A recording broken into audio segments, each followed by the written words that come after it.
賭王三房長女何超雲情路生變，揮別消防員未婚夫，與台灣富商新歡周遊世界熱戀。賭王何鴻燊三房長女何超雲，自出娘胎起就自帶豪門光環，一舉一動都被外界盯實實。唔似家族其他兄弟姐妹咁忙着打拼事業，儲社會威望，呢位1989年出世嘅豪門千金，一世人好似都係為咗追求浪漫愛情，感情生活波波折折，成日霸住香港娛樂八卦頭條。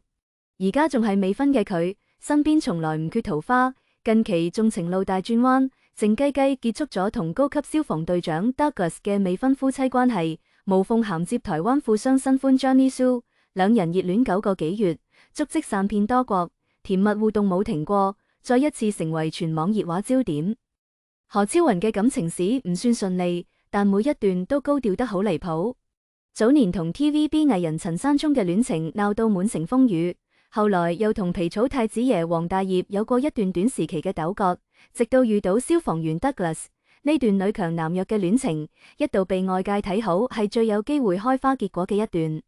聽講 Douglas 係香港消防處高級消防隊長，月薪大概8萬港幣，雖然唔係豪門出身，但都算係年輕有為，喺普通人入面已經係筍盤。不過兩人財富差距天差地別，呢段戀情一曝光就爭議不斷， Douglas 仲被人貼咗鳳凰男食軟飯嘅標籤，好多人都唔睇好佢哋可以長久。但何超雲根本唔在乎外界嘅流言蜚語，大方公開戀情，仲用心經營。戀情穩定之後 ，Douglas 成功求婚，何超雲好爽脆就應承咗，兩人正式升級做未婚夫妻。嗰段時間，何超雲嘅社交平台滿滿都係兩人嘅甜蜜合照。2024年仲特意分享咗戀愛1000日嘅紀念動態，幸福感根本藏唔住。為咗令呢段感情得到家人認可，何超雲仲帶 Douglas 融入自己嘅家族同朋友圈。2023年3月，仲帶佢同妹妹何超蓮冒住雨去睇林俊傑演唱會。之後 Douglas 亦都多次以準女婿嘅身份出席何家嘅家庭聚會，同何超蓮、何猷啟等人相處得好融洽，外界一度估佢哋嘅婚禮已經擺上議事日程。可惜感情呢家嘢向來難預料，睇起身好穩固嘅戀情，其實早已經暗潮湧動。2025年4月，兩人一齊出席謝霆鋒香港演唱會，現場嘅細節已經露咗餡。何超雲全程興高采烈，跟着歌手一齊唱，而 Douglas 就面色冷淡，神情不耐煩，唔單止刻意迴避鏡頭，仲刻意同何超雲保持距離。兩人之間嘅疏離感根本藏唔住，網友紛紛估佢哋感情亮紅燈。呢個猜測好快就被接二連三印證。2025年7月，何超雲一個人去泰國曼谷度假，社交平台上滿滿都係自己嘅度假靚相同埋同閨蜜嘅合照，全程都見唔到 Douglas 嘅身影。其中一張相嘅配文享受獨處時光，仲被網友解讀為分手嘅先兆。更引人注意嘅係，何超雲媽媽陳婉珍70歲壽宴上，作為準女婿嘅 Douglas 首次缺席。之前佢從來冇錯過何家任何重要嘅家庭活動。面對媒體查詢，何超雲嘅助理淨係用工作忙敷衍回應，更加坐實咗分手傳聞。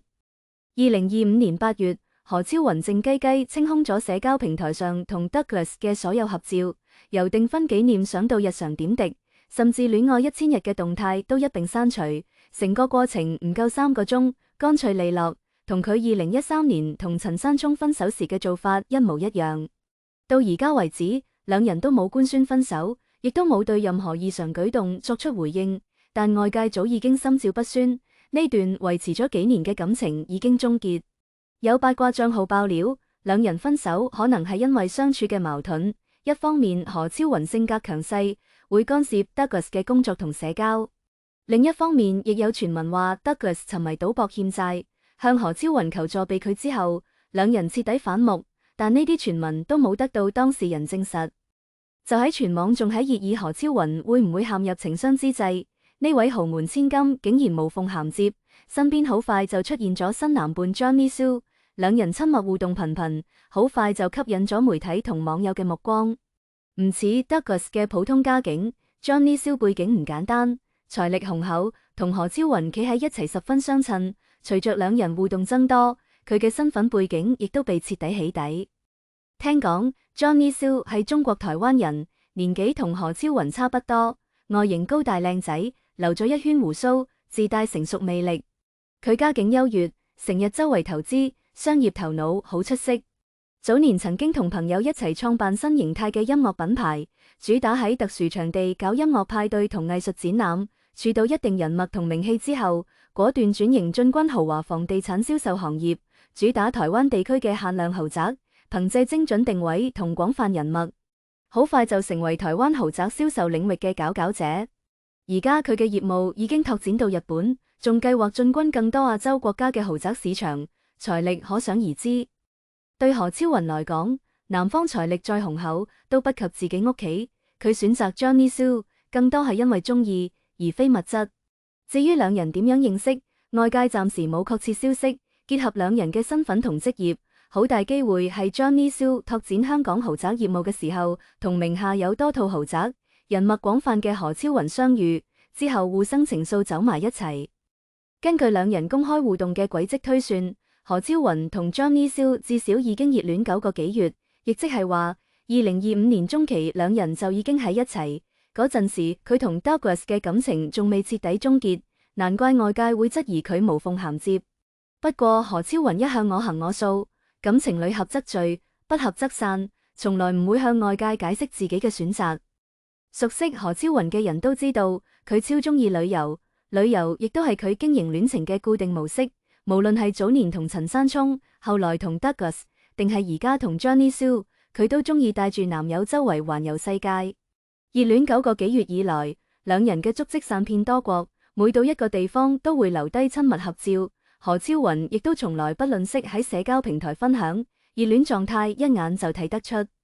兩人首次被曝光同遊係2025年7月，嗰陣時剛同 Douglas 分手嘅何超雲就同 Johnny Soo 一齊去泰國曼谷，仲特意去咗熱門打卡點 Maanagon Skywalk 睇夜景。Johnny Soo 當場留低 Fly into your clouds 嘅示愛留言，暗合何超雲個名入面嘅雲字，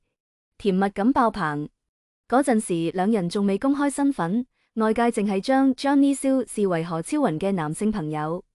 泰國之行之後，兩人感情更加深厚，接連去咗葡萄牙、巴黎旅遊，喺巴黎鐵塔前留低親密合照，畫面十分甜蜜。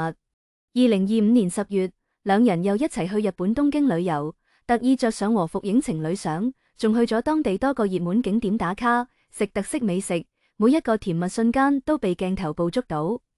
2025年11月，何超雲出席閨蜜生日會嘅時候，首次帶住 Johnny Soo 一齊出席，呢亦都係 Johnny Soo 首次正式融入何超雲嘅朋友圈。活動現場嘅合照入面，Johnny Soo 自然咁攬住何超雲嘅腰，何超雲依偎喺佢身邊，完全冇避嫌嘅意思。喺豪門圈子入面，呢種親密舉動就等於官宣戀情。之後 Johnny Soo 作為何超雲新男友嘅身份正式曝光。兩人嘅戀情由地下走到地上。戀情公開之後，何超雲更加大方，頻頻帶住 Johnny Soo 喺公開場合秀恩愛。2025年12月，兩人一齊去睇演唱會，坐喺 VIP 區域舉止親密。演唱會結束之後，仲大方同歌手合照。2026年1月，兩人再一次同遊泰國， Johnny Soo 全程充當何超雲嘅專屬攝影師，為佢影咗大量靚相。何超雲仲喺社交平台曬出輕撫男友下巴嘅相，甜蜜到漏，引發網友熱議同祝福。值得一提嘅係，就算兩人嘅戀情早已經眾所周知，頻頻公開秀恩愛，何超雲始終冇正式官宣同 Johnny Soo 嘅戀情，亦都冇回應同 Douglas 嘅分手傳聞。呢種做法完全符合佢嘅行事風格，佢一向唔中意將私人感情過度暴露喺公眾視野，習慣用以新代舊嘅方式，靜雞雞宣告一段感情嘅結束同另一段感情嘅開始。喺佢睇來，感情係自己嘅事，唔使向任何人交代。縱觀何超雲嘅幾段戀情，好難發現佢嘅戀愛模式從來冇變過，始終追求自由浪漫，旅遊就係佢表達愛意嘅最佳方式。熱戀9個幾月，佢就同 Johnny Soo 環遊咗多個國家同地區，每到一個地方都會打卡合照，投入程度顯而易見。